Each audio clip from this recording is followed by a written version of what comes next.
Welcome back to the CALS Report, the podcast where we connect you to the leaders, stories, and ideas shaping the future of college athletics.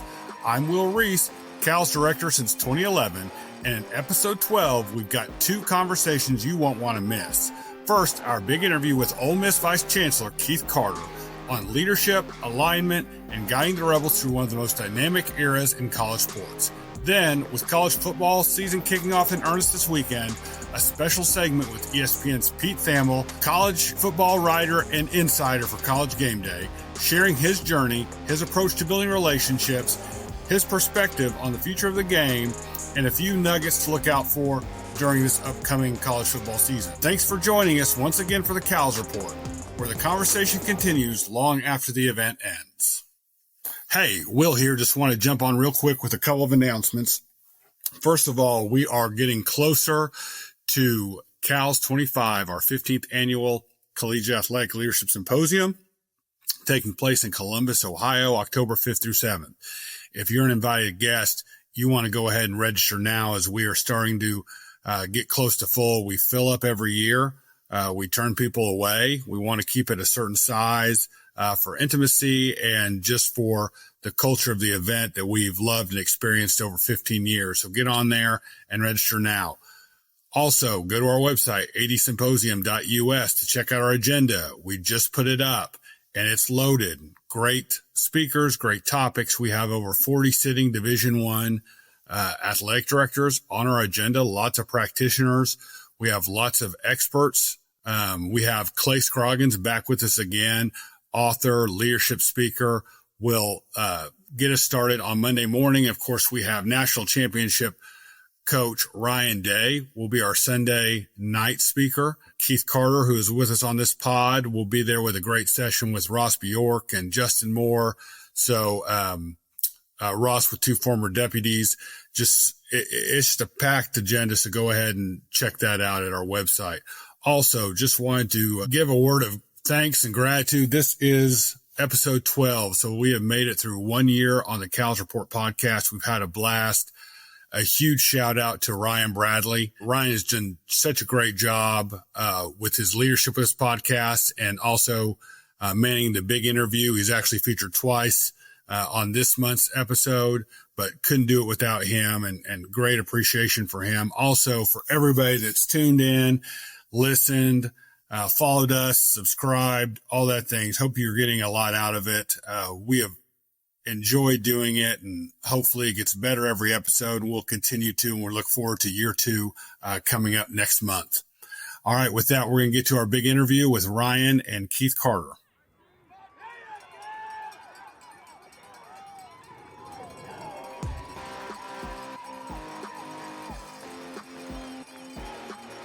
It's time now for the big interview here on the CALS Report podcast. I'm Ryan Bradley, and I'm pleased to be joined this month by the Vice Chancellor for Intercollegiate Athletics at Ole Miss, Mr. Keith Carter. Keith, thanks for making time to be with us. How are things in Oxford today? Things are good, Ryan. Thanks for having me. Probably like everyone, just, game week is next week. So we're getting excited. I was out at practice earlier today, and it's just, there's always a buzz in the air this time of year. So obviously we've already played some soccer, about to play some volleyball and football, obviously. So a really, really fun time on campus for sure. Well, classes are underway. You guys are coming off an outstanding year across the board in your athletic programs last year. What are you most looking forward to in terms of Ole Miss athletics heading into this new academic year? Yeah, I think, you hit it on the head. We had a great year last year overall. For us at Ole Miss Athletics, it was statistically our third best year we've ever had based on Learfield rankings and other metrics. So, really excited about what we were able to accomplish last year. But our theme this year is going to be basically, not looking in the rearview mirror. It's going to be looking out the windshield. There's still a lot to accomplish, and we'll take some glances back and always remember the great things we did last year. But we're really going to focus on, the opportunities ahead. The other thing that's just been kind of cool is, all summer you're kind of dealing with, settlement and minutia around just, what college athletics is becoming, the new model and different things. And it's just fun to go out and watch a soccer match and be around the student athletes and kind of remember, why we're doing what we're doing. So that's been refreshing. And obviously next week we'll get a chance to do it with our football guys. You mentioned those Learfield rankings. You've seen a lot of success, not just in football, but also recently in baseball, softball, men's and women's basketball last year, making a deep run in the NCAA tournament. How are you working to build that consistent culture of success across all of your athletic programs? Well, I've said it a lot publicly. That's what we're looking for here at Ole Miss, that consistency. And, I think we've had some really high highs in the history of Ole Miss athletics. We've had some great things, but we've had some pretty significant lows too. And that kind of roller coaster has been pretty volatile at times. So, I think over the last 4 or 5 years, we've been able to do that, be, pretty stable across really all of our sports. And, our quote unquote kind of, big 3 or 4 sports have been very successful. But our Olympic sports have been very successful. So, it's a challenging time in obviously the world we're living in with rev share, and, some sports don't get rev share, and how are they going to be able to continue to be successful? So we're trying to figure all those things out, but we certainly want to continue to be a well-rounded athletic department. And, I think we've been able to do that the past few years, and our challenge and our opportunity is to continue to do that. We hear a lot about alignment in college athletics today. How important is alignment from the chancellor and the trustees, donors and coaches, all the way through your athletic administration in terms of creating that consistency and continuing that momentum that you have right now in your athletic department? Well, it's a great question, and I think it's important really wherever you are, but I think it's really important at a school like Ole Miss, where maybe we don't have quite the resources that some other schools have, even in our league. We've got to be pulling the rope the same direction. And that, as you mentioned, starts with our chancellor, Dr. Glenn Boyce, who's been a great advocate of athletics, a great partner, in this. We basically kind of came in at the same time together and have been kind of, attached at the hip as far as that goes. We've got great administration across campus. I feel like we have a great administration here in the athletics department. You mentioned the donors and fans. Obviously can't do it without them buying season tickets and coming and supporting our collective. And Walker and his team at the collective have been great, as we kind of try to navigate the NIL space. So really just, anyone who's been involved over the past 3 or 4 years, I feel like we've had an incredible relationship. Our Ole Miss Athletics Foundation, Denson Hollis and his team, Matt McLaughlin, who's taken on a new role as kind of our in-house cap management and rev share expert. He's been great. But just everybody across our department, across the city of Oxford, have great town gown relationship with our mayor and local government. So it's just been a really fun ride. And what's really cool is I think, I hope and feel like we're just getting started. Now, obviously you played at Ole Miss, were a student there, of course. When recruits and families are visiting your campus, what is it that you want them to feel and understand about Ole Miss? What's the story that you're telling from your chair in terms of helping them understand what a special place it is? Yeah, I do think I have a little bit of a unique opportunity there, as I speak to prospects and moms and dads. And, I came to Oxford, 30 years ago as a freshman from Arkansas and about 4 hours away, didn't know a ton about Ole Miss and kind of first time away from my family. And I feel like I can talk about that and then go into the fact that I had an incredible experience here as a student athlete. And we actually had a young man that just got here in the past couple of days from France. It's going to play on our men's basketball team, and was able to meet him yesterday. And, just told him how excited we were to have him and told him a little bit about, just kind of my past here. And, I want to make sure that he has a great experience just like I did. But I think, again, it goes back to the people. I think not only the staff we have here in athletics, the administration we have across campus, but just the people of Oxford, man, they're so welcoming. And I think that's, our number one attribute for what makes Oxford and Ole Miss great. And I hope our student athletes feel that as well. We've had a lot of success in football over the last few years. I want to go back to the start of your tenure as the athletic director at Ole Miss. And if I remember right, one of your first charges was to go hire a football coach. So walk us through that experience as a first-time athletic director and having one of the most critical decisions you're ever going to make in that chair thrust upon you in those early days and kind of how you navigated that process. Yeah, looking back on it, it's kind of funny because I thought the same thing you did when I had to go through that. I was like, man, a week onto the job, I had to, let a coach go, hire a new coach. I mean, it's downhill from here. And then, of course, we know that college athletics has turned into something else since then. That's been, quite challenging. But, it was hard. I mentioned I had to have a very hard conversation with a good friend, Matt Luke, who he and I were freshmen here together at Ole Miss, and just, unbelievable human being.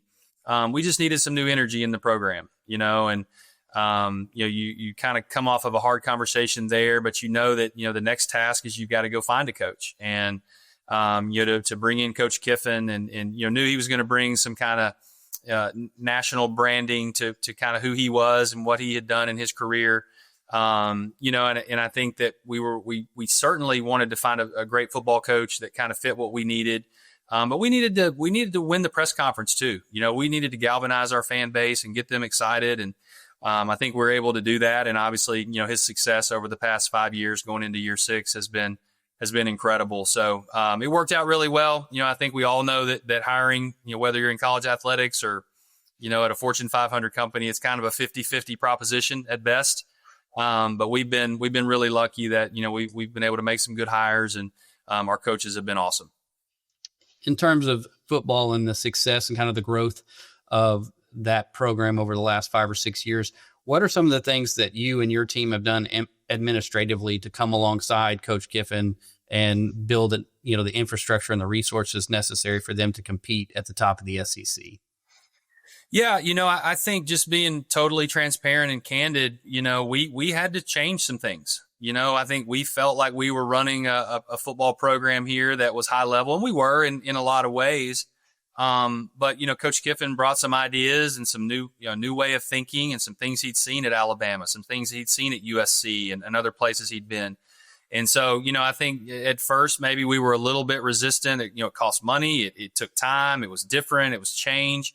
But we did those things. And, I think now if you ask Coach Kiffin, I think he feels like he has what he needs to be successful, not only to compete, but to win at a very high level. And, I think you're seeing that. I think there was a stat that, it's us, Alabama, and Georgia that maybe have the most wins in the SEC over the past 4 years. So, it's really exciting. But it takes a little bit of willingness to change, a little bit of willingness to get out of the comfort zone a little bit. Obviously, working very closely with the chancellor and other parts of our administration, and making sure that, football is a priority. And, I think we all know, and I think if you ask our other coaches, they want football to be really good. They want us to sell out the stadium. They want us to, earn that revenue because of that trickle down effect that really affects every other sport. But, it was interesting at the beginning, just kind of what you don't know, and it took a little bit of willingness to change. But, I think we've been able to see some of the success from that. Change has been the theme for what feels like years now. Even this past week, we've seen changes that will affect the future of the college football playoff, with tweaks to the formula that the committee will use in terms of strength of schedule. Now the SEC announcing that we're going to move from 8 to 9 conference games in 2026. How do those changes impact what you're doing at Ole Miss and the opportunities that you have in the future, because you've been knocking on the door of the college football playoff for the last couple of years? Yeah, no doubt. And, before, a few years before it went to 12, we were playing in New Year's Six bowls. I think we would have gone to the playoff in the current format, maybe 3 of the last 8 years before it moved to 12. So we've been playing, very good football and successful football. But I think the changes are good. There's now with NIL and transfer portal, there's so many players that are moving. Talent has been dispersed. You got so much more parity in college football, and really across the landscape of college athletics, because there's good players everywhere now. Everybody has an opportunity to build these great rosters. So I think we've got to continue to look at, playoff expansion. I think we're going to get there, as you mentioned, going from 8 to 9 games in the SEC. I think that's something that's good for us long term. Obviously, for Ole Miss, maybe staying at 8 could have been a little more beneficial just from a record standpoint, I guess, if you kind of look to the past. But I think for the future of the SEC, for the future of the sport, it does make sense. It does make sense. It's something that obviously for the fans, to have another quality game in stadium or on the road each year. We ask our fans to do a lot. We ask them to give, we ask them to come, and we need to find ways to give back to them as well. So I think it's a great move. It's something that we honestly have been kind of anticipating happening, just from discussions behind the scenes and kind of seeing where the landscape is. we kind of, even behind the scenes working on scheduling, we've been preparing for the 9-game, SEC schedule. So it didn't really catch us off guard. We're prepared, and, Coach Kiffin will obviously have another tough game on the schedule, but I think it's really good for our league and good for college football. You've been leading during the most dynamic period of change in perhaps the history of college athletics. How would you describe your leadership philosophy and your style, and how has that evolved maybe over the last 5 or 6 years as the industry and the problems that you're solving have evolved as well? Yeah, I think I think one of the things that's been good for me is, I became the permanent AD here in November of 2019. And, as you mentioned, college athletics had kind of been one thing, up to that point. But I kind of became the AD really when a lot of the changes started happening. So I hadn't really settled into a routine as the AD and kind of done it the old way in the past. Obviously came up through college athletics, but in the AD chair, I think I was kind of fortunate to be, the AD as change started happening. So, but I think that, my leadership style is I'm not going to micromanage our staff. I want to hire great people, let them do their jobs, support them in any way that I possibly can.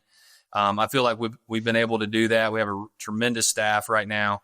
The same with coaches. I don't know what play needs to be called on second or third down. I'm going to let Coach Kiffin and the staff do that. But I want to be there to support. And, if we have to work through something, we'll work through it. But I want it to be fun to come to work. I want us to all enjoy the work we do. We know how challenging it is. I say all the time, especially when we have, events with the families of our staff, we spend more time with each other than we do our families, certainly at certain times of the year, and so it's hard and it's challenging, but you can still have fun. You can still enjoy each other. So I want that to be our environment. And I hope that our staff feels that way, and hope, if they're ever feeling not that way, they would let me know. Obviously, wins and losses matter a lot, but when it comes to your staff and the way you're trying to move your organization forward, how do you measure success beyond wins and losses in terms of being able to assess, are we getting it right? Are we making progress as an organization? Yeah, I think that's huge. I mean, obviously we know our first way of getting judged is by the scoreboard. So you got to win games, and that's obvious. But, I think one of the things we've talked a lot about here is, in the world we're living in with young people transferring 2 and 3 and 4 times, where does that land from a getting a degree standpoint? And it's challenging. I think we're going to look back in 5 or 10 years, and there's going to be a lot of young people that don't have degrees, because they were transferring and ran out of eligibility and just, didn't quite finish. And so that's a big charge that we talk to our folks a lot about, is let's do everything we can to make sure that, while we're still tethered to education, let's make sure we're tethered to education. And we want to make sure that they get an awesome degree. But, the 3 things that I really tell, when I'm talking to a recruit and their parents is that, certainly we want you to come here and get a great education. And as I mentioned, and that's not just walking across the stage, that's getting a meaningful degree that, after you go play professional sports for 10 or 12 years, you have something to fall back on that you and your family can build a great life with. The second thing is we want to win. As we mentioned, we're judged by the scoreboard, but we also want, kind of third, is we want to make sure that when student athletes come here, they become a part of our family and they remain a part of our family. And they feel that about Ole Miss. They feel that about Oxford. And again, back to your earlier question, I feel that even if I was not in the role that I'm in, having been a student athlete here, the relationships that I built while I was here, Oxford was always going to be a second home for me, no matter where I landed. So we want to make sure that our young people feel that. How are you balancing the immediate needs of your department, which I imagine are heavily focused on making sure your programs have the financial resources necessary to compete, with trying to project and build a sustainable business model for the future of your department as well? Man, that is the well, probably more than $1 million question, maybe, tens of $1 million question. Because at times it feels like you're plugging the dam with chewing gum. You're just trying to solve today. And there's something to be said for that. And I think we've been resourceful and we've been able to do that. But man, thinking about the future, I think it goes back to the question about, 8 or 9 SEC football games. I mean, there's obviously a financial component of that helps long term. And, that's a part of it. We're trying to find, ways to generate revenue that can be, sustainable and those type of things. So it always comes back to in college athletics to revenue generation. How can we find more revenue streams? How can we be more efficient with our expenses?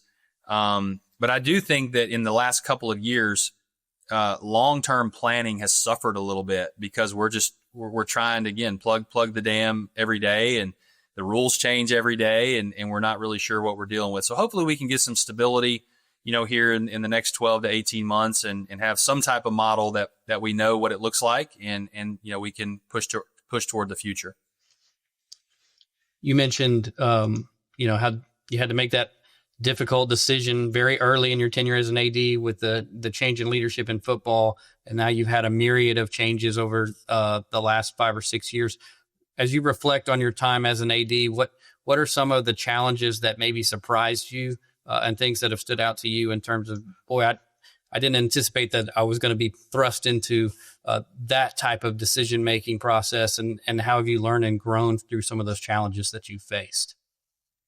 Yeah, you were very gracious to send the questions in advance, so I was able to. This one was one that I kind of looked at, and I was like, there isn't kind of a singular answer. It's just there's a lot, and I think from the football situation, that was in November.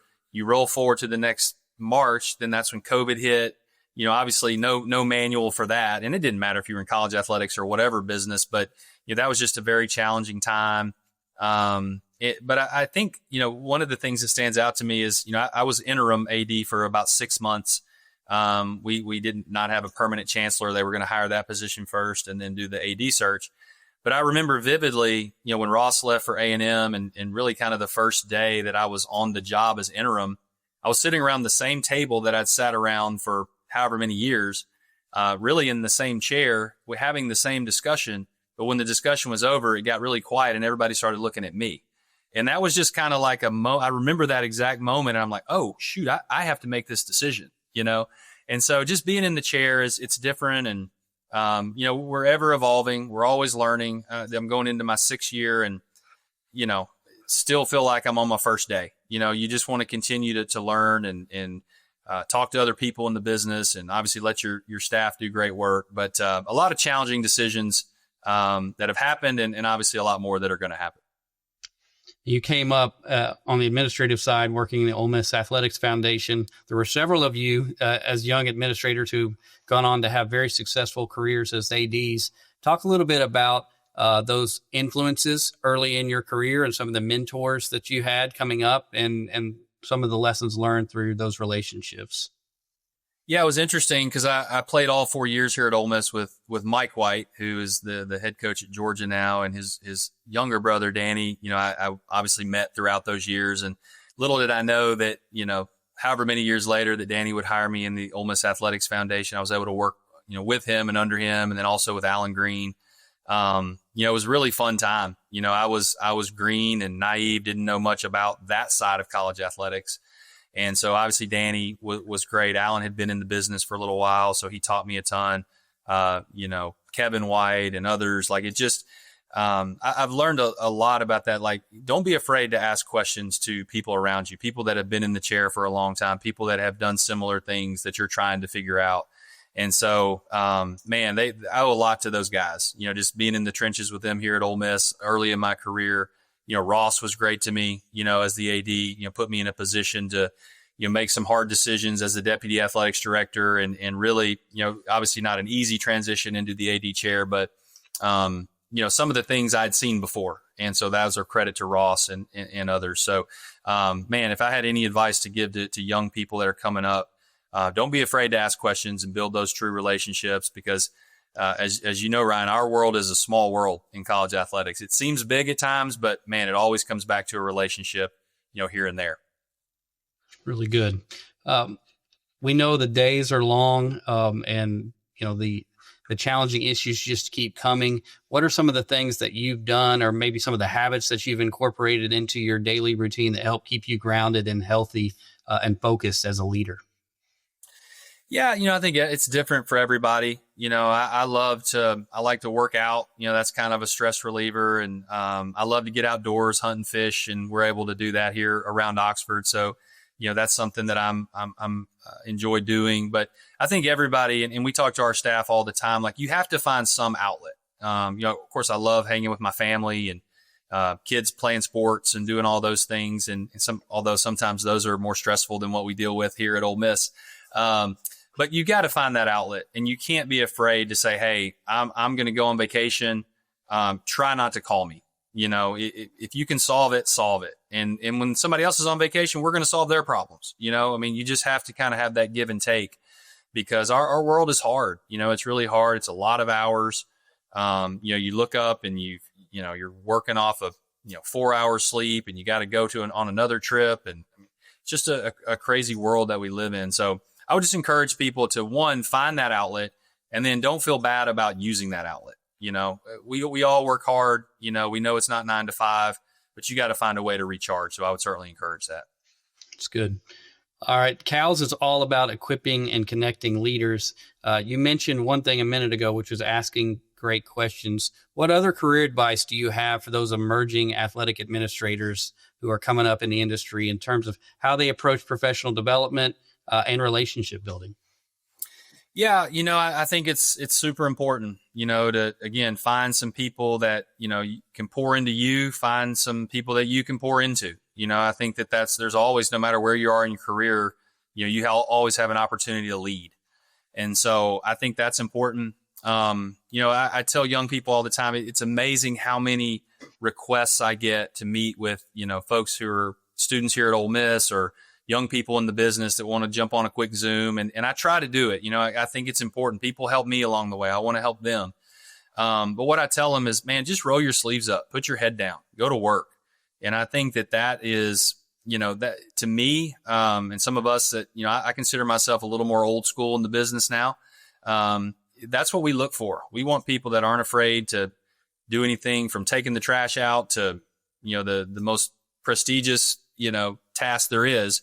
That's what we're looking for. And I think that, obviously you want to have career, goals, and you want to try to grow your career. But if you do good work where you are and keep your feet planted and do that work there, people are going to notice. They're going to notice, and you're going to get those opportunities probably more than if you're actually out hunting opportunities. I truly believe that.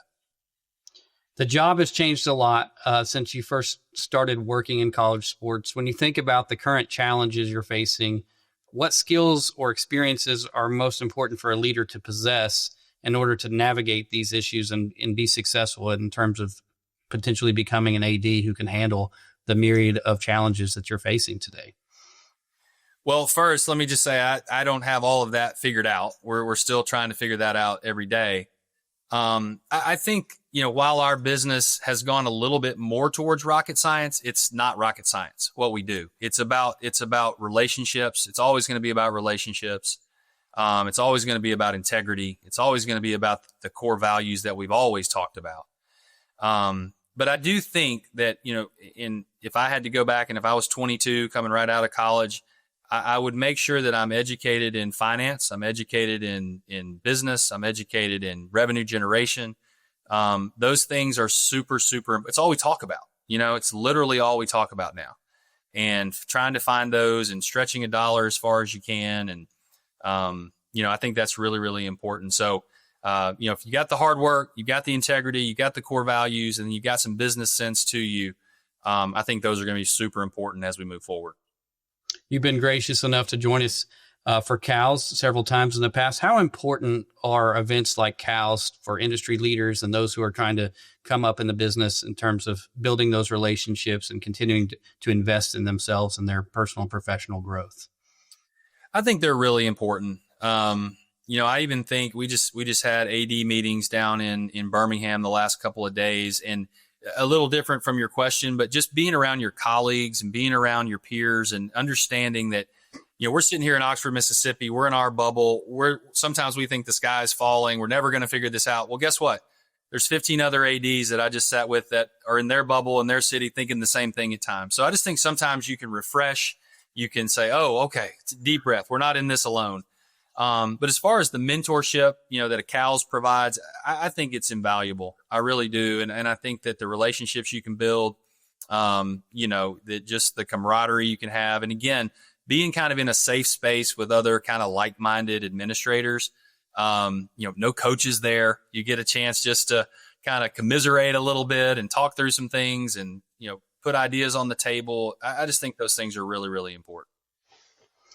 If we were having this conversation 10 years from now, and you were reflecting on the last 10 or 15 years in your tenure as the AD at Ole Miss, what do you hope people would be saying about that period of time and your legacy leading the athletic department? I think legacy is such a hard concept at times because, I think you're right in the middle of it. You're right in the middle of the journey. We all want people to think we did a good job. Right. And so, but there's so many layers to that in what we're doing. We get an opportunity every day to, mold the minds of young people and get to know young people. I mean, to me, that's been one of the greatest things about sitting in this chair relative to the development chair that I came up through is that I get to go to practice. I get to travel to competitions and meet these young people, meet their parents, build those true relationships. So I just hope that, we want to win games. Nobody wants to be the AD that, you didn't win games, but I hope that, for a lot of reasons that people look back on my time here and say, hey, he worked really hard, put a great staff together, won a lot of games, but touched a lot of people too and was good to people. I think ultimately that's, you want people to know that you cared about them. When you think about just the year ahead and maybe the short-term goals, because it's so hard now to have a 5-year plan, what excites you most about the opportunities that are right in front of you and your athletic programs and where you think you can go in the short-term future for Ole Miss? Yeah. We had a head coaches meeting yesterday and we talked about that. And, we talked about the fact that we just had this great year, third best year we've ever had. But guess what? That year's over. We got to move forward. And those coaches feel the same way. They're ready to roll. But I think, we've done it for 5 years. I think the next 5 years we have so many opportunities. We got to kick through the door of the college football playoff. We got to, Coach Beard's wanted to go to the Final Four. Coach Yo's wanted to go to the Final Four. And I think we can do all those things. We got to continue to support and give resources. But I think, what happens if you're a competitor, when you have a little success, you want more. You want more success. And I think we have a great culture of competitiveness on our administrative staff, our coaches, our student athletes. Our chancellor is a former, athlete. Like, he wants to win. And so I think we've gotten a little taste of it, and we just want more. And I think we can get there. Well, congratulations on all your success, Keith. We know it's a really busy time of year, so thanks for taking a little bit of time to spend with us and with the CALS audience. We always appreciate your time and the way that you give back to this community. We look forward to seeing you very soon. Awesome, Ryan. Thanks for having me. All right. Thanks, Keith.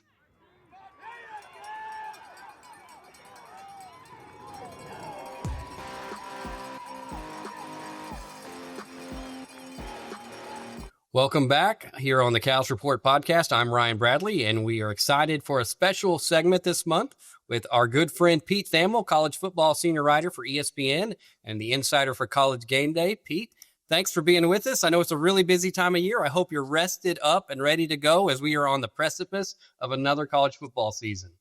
I'm just disappointed Will Reese couldn't grace us with his presence here, Ryan. I'm sure he is hobnobbing in Nantucket with his blue blood friends, gallivanting through Chatham on Cape Cod as he did this summer. I know Will often doesn't have time for the little people, so I do hope he's enjoying himself amongst the beautiful people in New England. I'm sure there is no doubt about that. And also there are some time constraints on this podcast. If it had been me and you and Will, we would have had to allot at least, an hour to an hour and a half for this conversation. We just don't have that would have been just to say hello with Will. No question. But we do appreciate you making time to be with us. As we are recording this, we are entering week 1, just a few football games played last weekend, but gearing up for the official opening weekend of college football. I want to get into all of that in just a few minutes, but want to start for our CALS listening audience by taking a step back and asking you to just tell us a little bit more about you and your journey. So you've been one of the most trusted voices in college athletics reporting for a long time now, but let's go back to the beginning. How did you get your start in journalism, and what were some of those key milestones or turning points for you along the way in your career that ultimately led to you having the platform that you have today? Sure. Well, I think, Ryan, it all starts with me being a very, very pedestrian athlete. And pedestrian may be a generous descriptor. Grew up in Massachusetts, loved sports, was not particularly adept at playing them at any high level. And so just tried to find an avenue to channel that passion in a different way. That really started through writing, and it brought me to Syracuse, where many of my media brethren have also gone to school. And that place really did me right, man. The Newhouse School was a great education. The Daily Orange, the newspaper, was really where I learned this craft. And journalism isn't a textbook subject, right? It's a go out and experience it subject. And for 4 years I was out there every day. Football games, basketball games, lacrosse games, a lot of lacrosse games there. And, just real world, nothing beats real world experience. I worked with and alongside great journalists there. There were great journalists at the local paper that you watched work at Syracuse Post-Standard, where I ended up starting my career. And just kind of built and grew from there. 4 years at Syracuse, 3 years at the Syracuse Post-Standard, which was a great newspaper, great place to work. It's now kind of Syracuse.com, still under Syracuse newspapers umbrella. That town and that city has an unrivaled passion for college athletics. So it's when you cover something and it matters, the education increases because there's scrutiny from, the readers. So from there, I bounced around a little bit, and in '04 became the national college sports reporter for the New York Times. And that started this journey. I think this is my 21st or 22nd year covering national colleges. And that '04, to bring you back, was the height of the Pete Carroll era at USC. Urban Meyer was the Utah coach with Alex Smith as his quarterback. Joe Paterno was the Penn State coach. It was a long time ago. But from there, I've covered national college football and college basketball every year since, and been really grateful for, all the opportunities the life has afforded me. I went from 9 years with the New York Times, Sports Illustrated, went to Yahoo from there. And then this is going to be the start of my fourth year at ESPN. And it's been an awesome, an awesome journey to see college sports really explode over that period of time. And from starting in a pure print journalism role to now seeing how dynamic the media is and how much has changed, it's been a fascinating ride. We're going to talk about all that change here in just a few moments, but you are known as somebody who's really connected, has a lot of strong relationships throughout the industry. I want to ask you, how important has relationship building been for you in your career? And how would you describe your approach to building those relationships and building trust with coaches and ADs and sources throughout the college athletics industry? Yeah, it's it's funny. It's not something where you wake up every day and say, I'm going to build sources and relationships today. Let's embark on that journey. The best relationships are the ones that are built organically. As you grow and move on and meet more and more people. Look, there's 136 FBS football programs now, and we're in the 360s in college basketball. It's a lot of schools, a lot of coaches, a lot of different people. You can't ride microwave relationships. You can't just meet somebody and make it happen. There has to be sort of a process of a give and a take, and you can't meet somebody and implore to them why it's important to have a relationship with a reporter. They kind of, I've learned they have to realize it along the way, and that helps build the relationship. And also, I'm going to be motivated to build a relationship if they're at a place where, where there's information that's important to me. So, in a lot of times it happens, you meet somebody 2-3 times, really before you really start growing and in building that relationship. And what I've learned over the years now is, and I impart on young coaches and, the types of ADs who go to CALS, is that in your journey, whether you're a coach or athletic director, you are going to need to be able to talk to the media. If you're a coach, front-facing stuff is 10% of your job. If you're an athletic director, my old line is you really need the media the 10% of the time things are going really well, right? Hey, Tide's undefeated, 6-0, game day's coming to town. You need to leverage that. You slip to 4-2, things aren't going that way. Well, you need to message that, right? Like, so, and the magic of the relationship, Ryan, I think is the 80% in the middle when things aren't particularly good, aren't particularly bad. And you're just, interacting, normally as a, as a person. So, but I do think for the CALS audience, Ryan, it's important to begin the journey earlier in your career, even if you're not a front-facing person, even if you're not going to be quoted in articles and you're not in a position a lot of times to be quoted in articles, being able to build personal relationships with reporters and rapport with reporters and understanding their job and what they do. Your local newspaper beat writer has a very different job than your local 247 reporter, who has a different job than your team broadcaster. And media, if you're in big time college athletics, is always going to be the top revenue stream that essentially funds your paycheck, right? Funds your department. So learning and understanding all the different facets of media, Ryan, I think is a very critical piece for, for young and up and coming athletic directors to do. And a fluency in that world and an understanding of that world is something that I'd encourage them to be very intentional about. That's really good advice. We were talking a little bit before we started the recording about what a busy summer it has been. Busy summer for you, both personally and professionally.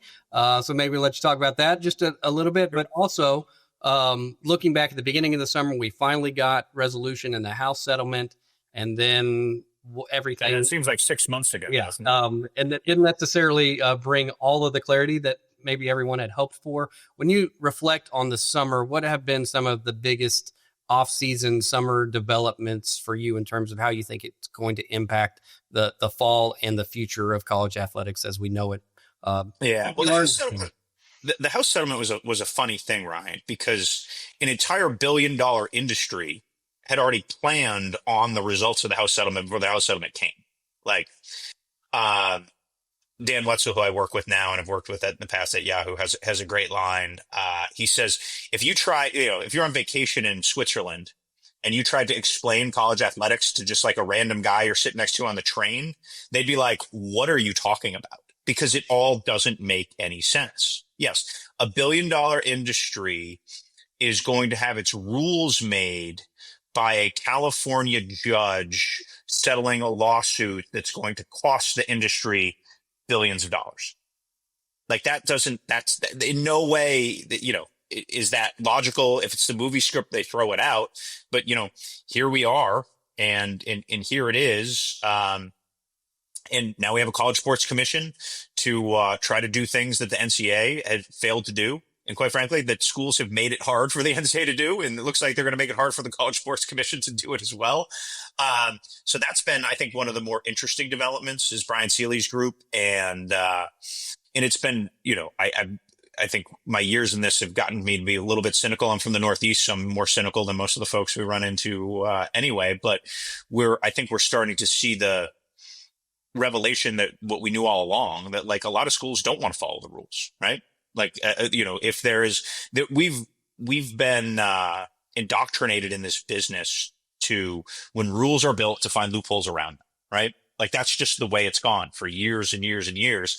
And I think there's a naivety to think, oh, now a new group's going to make the rules. Everyone will just get in line and follow them. So there's been a race for the gray area really this summer, which I think has been very interesting. How can you find outside NIL? How can you get it through the College Sports Commission, right? Like how can you make your secondary payment methods above board as opposed to, getting flagged? And that's really like going to determine the future of programs, ultimately in big time college football and college basketball. When you think about those early years at the New York Times covering college football from a national perspective to what you've been doing for maybe the last 4 or 5 years, how much has it shifted in terms of you reporting on the business of college sports versus the sport itself? So it's interesting that it's hard to describe just how drastically different media and college sports are now. I used to go to the, college football playoff meetings and, oftentimes I was the only reporter there, right? We're talking like early days. They used to be the BCS meetings. They used to be in Phoenix a lot. John Junker used to host everybody out there at the from the Fiesta Bowl. And now, like I would get the information, go sit down, write it, and it would appear in the newspaper the next day, right?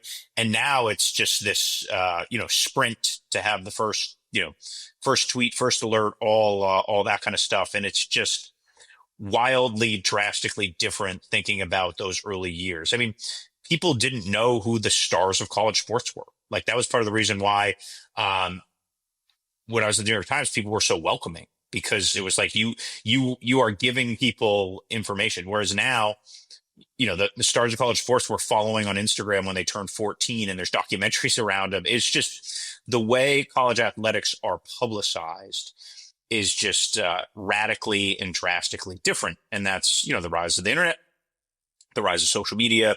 And, the only constant is change in this environment. And in my job, you have to survive and adapt. And, I do a lot more breaking news now. There's a lot more, the rise of betting has made injury information a lot more coveted and valuable.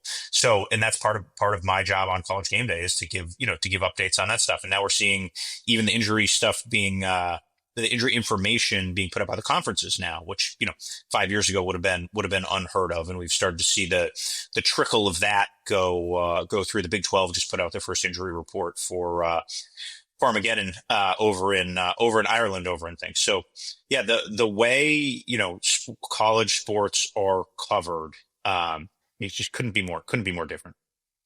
All right, switching gears now. We're just a few days away from the first College GameDay of the fall. Coach Corso's final show this weekend. We've already seen these tearjerker tribute videos going out on the social media platforms.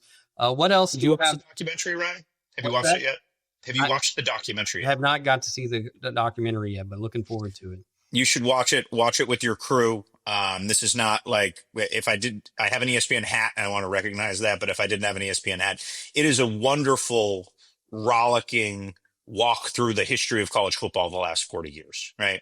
You see Bino Cook flash up there on the screen, but you see all these coaches that Coach Corso interviewed, all the personalities around him. I mean, he's lived an unbelievable American life. Burt Reynolds was one of his best friends from college at Florida State. He had the interception record at Florida State until Deion Sanders tied it. He was a wonderful player. If anyone really is, and I'm going to tweet this out again this week, I've done it once or twice before. If anyone really wants to go on a Coach Corso dive, there's an article from Sports Illustrated in 1977 about him as a coach. It's from Indiana. It's basically, more things change, more they stay the same, right? It's basically an article about the Big Ten and how Indiana's trying to catch Ohio State and Michigan, and the challenges of doing that. But I think John Underwood wrote it, who's an iconic Sports Illustrated reporter from back in the day. It's a 5,000-word deep dive profile of Lee Corso, and he was wildly ahead of his time. Motivating through love and not fear, loving his play. It was remarkable. I never knew Lee Corso as a coach. I'm sure you didn't either, right? I just knew him as, the zany guy from TV. So I would recommend the documentary. Gets the highest recommendation, but if anyone really wants to go on a dive, of course, if he reminds me, his story of coaching and who he was at the time reminds me a little bit of like a PJ Fleck. Someone who beats to their own drum, maybe a little controversial and divisive, but is convicted in what they do and how they do it, and embraces the fact that that's a little bit different than the industry standard. So, we're really excited for Columbus this weekend, Ryan, to send Coach Corso off, in a great way. It's gonna be emotional. He's a powerful, transformative figure in the history of college football. We are looking forward to that. You are starting your fourth season with College GameDay. What have been some of the most memorable experiences for you over the course of the last 3 years, and what have you learned from being part of the show? I've learned a lot.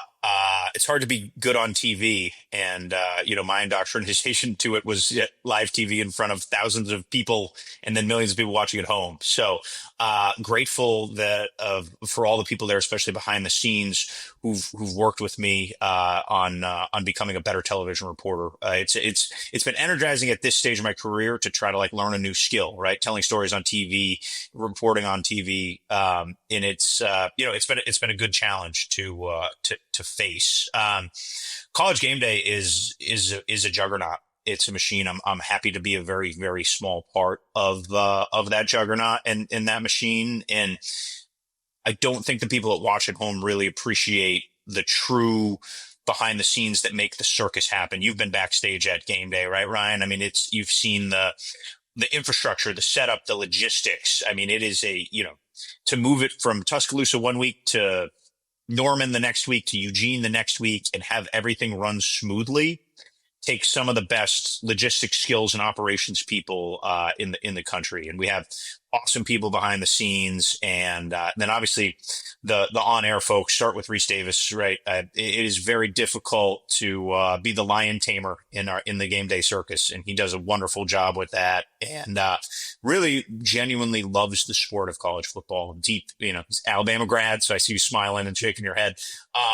It's the sport is deep in his soul and it shows. And then, obviously just the cast of characters from there have all been a blast to work with and get to know. I didn't really know anybody there when I started. So, and you travel with these people for 20 straight weeks, basically. After a couple of years, it is like a family. And I think that vibe comes through. That's why people welcome us, in their living room on Saturday mornings. They feel that warmth. It's genuine. Be it Kirk, Dez, Pat, obviously is, just a lightning bolt. And then, Coach Saban, it was just awesome to work with in his first year. His preparation was unbelievable.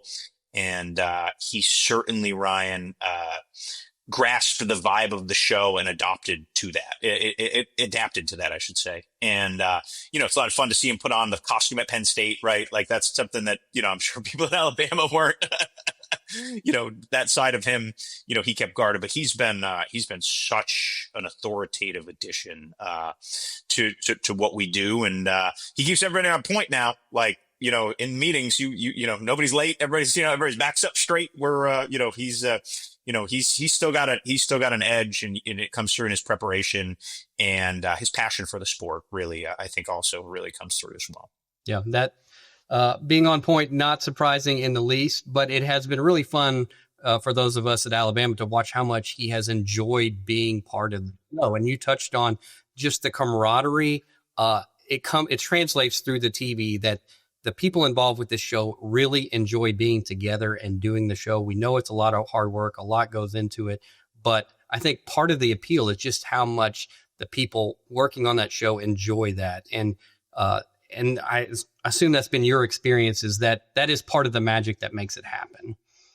Yes, no, and you can't fake that, right? Like it's a lot of really good, talented people who are hardworking, who like working together. The vibe when we're out to dinner on a Thursday night in a college town, watching games, sitting around talking, like I think about Stanford Steve, for example, like it's, a normal Thursday with Stanford Steve at dinner is much like, what you see of him on the GameDay set or with SVP or whatever, that's like talking about players, talking about lines, talking about, just all of the stuff.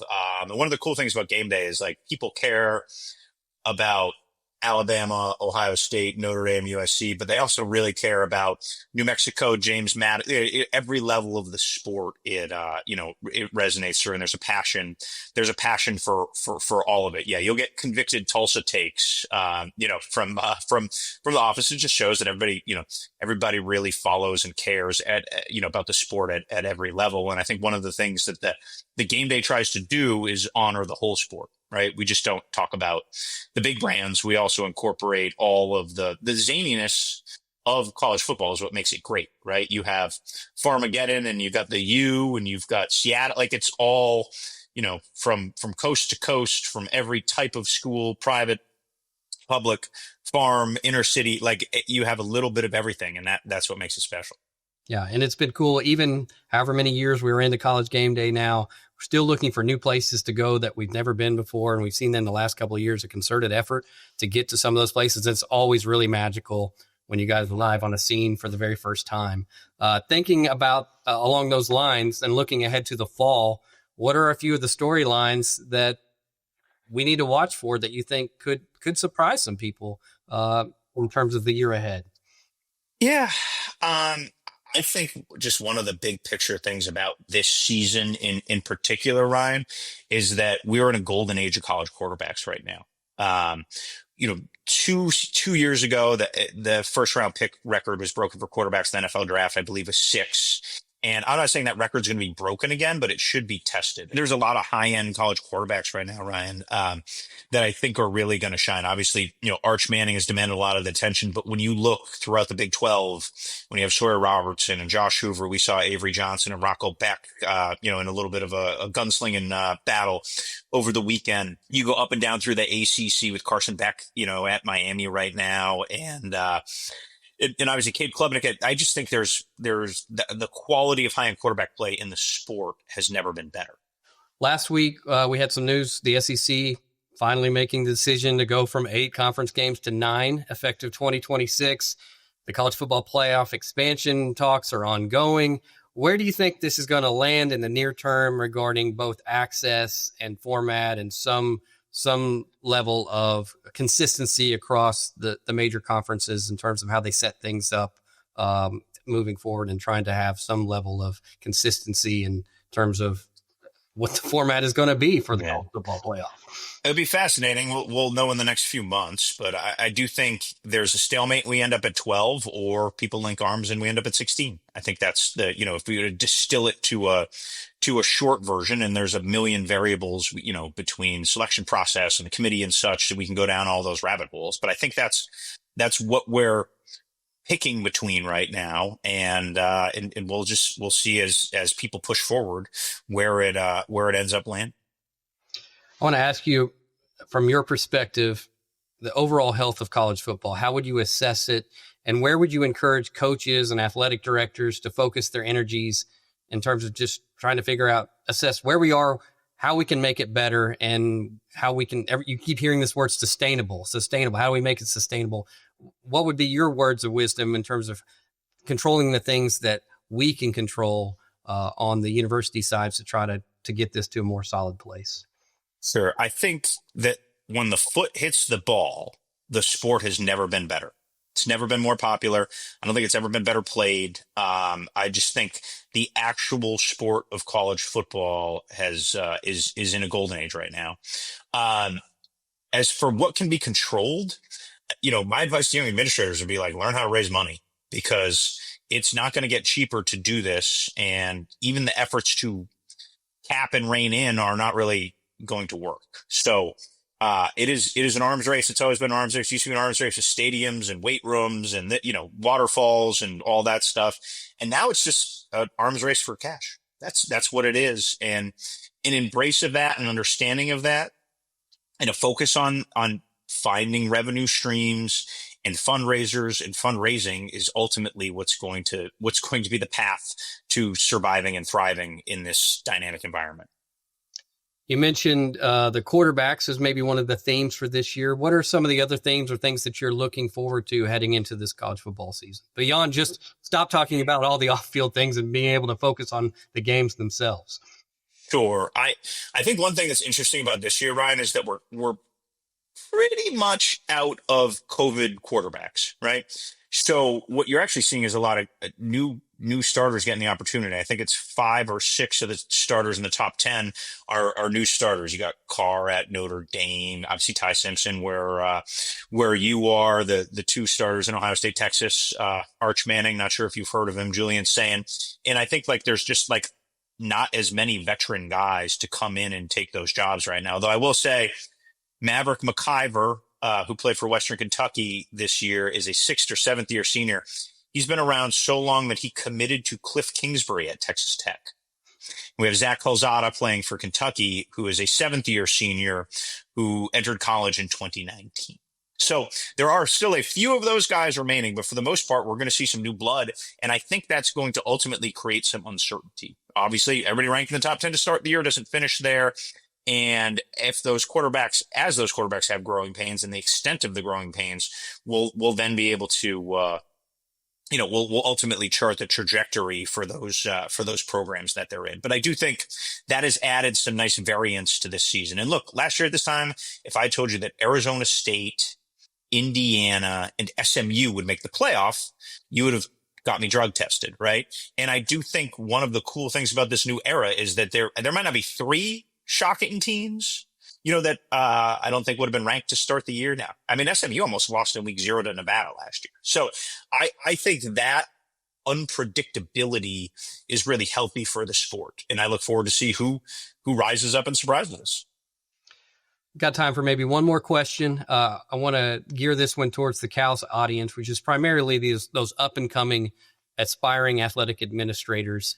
We talked earlier in our conversation about your words for advice for current athletic directors, but thinking about those who are not yet in the chair yet and maybe haven't had as much access to people like yourself and the media, what advice would you have for them in terms of building relationships with the media and beginning to think about strategically about how the media will be part of their success as a future leader in the industry? Yeah, it's a really good question. And I think, in your baby steps of, learning the media, Ryan, I think is a really important part of interacting with the media, right? Learning and understanding the people who are in the media in your market is going to go a long way in determining how you go on and interact with the media in the future. So I would advise those young ADs to be intentional. That, look, where the media sits at all your games. Get to know them as people, engage with them, offer them, say, hey, look, if you're writing something about NIL and I could be an assistance off the record to guide you with your story to help you, not necessarily be quoted, but just to help further your understanding or direct you to places to go. Offer yourself as a resource behind the scenes to them and just kind of get to know them and learn what they're doing. I mean, I think one thing from the macro that young administrators maybe don't think about as much is like, you have your job because of the media. So don't be naive and think like that'll take care of itself, or you can delay learning that piece of the job. Like, the media is always going to be there, no matter where you are. Like, and quite frankly, the point of universities spending all this money on college athletics is the publicity that comes from it. It is like that fundamental and core to what you're doing. So the sooner you develop comfort and the sooner you don't look at it as like transactional, like, oh, I'm going to talk to this guy and he's going to do a story on me, but rather I'm going to like get to know and understand this space. Eventually that may yield you some positive publicity, but it may not. It also may yield some positive publicity for your athletes or your department, or, but if you approach it with trying to usher in a better understanding for the people who, are covering your school, I think that's probably the best way to approach that. That's great insight. Well, hey, Pete, really appreciate you making time. I know it's a really busy time of year. Congratulations on the new baby, the new addition to the Thamel family, just a few weeks ago. But again, grateful for the investment and the time that you make and being a part of what we do with CALS and investing in this community. And grateful certainly to you and the team at ESPN for the amazing job you do telling the great and transformational story that college football is, that we all look forward to. So excited to see you this weekend on the television, and look forward to a great college football season ahead. And again, just thanks for making time for us. Thank you, Ryan. Appreciate it. Appreciate being like a de facto step sibling of the CALS family. That is a very high moniker for anyone to hold. So congratulations. Thank you. All right. Thanks. That wraps up episode 12 of the CALS Report. A big thank you to Keith Carter and Pete Thamel for joining us, and thanks to you for listening. If you enjoyed today's episode, be sure to subscribe wherever you get your podcast and follow us on YouTube and social media at AD Symposium for more clips and updates. The CALS Report is an extension of the Collegiate Athletic Leadership Symposium, building community, sharing ideas, and investing in the next generation of leaders. Until next time, stay connected, stay inspired, and keep leading the way in college athletics.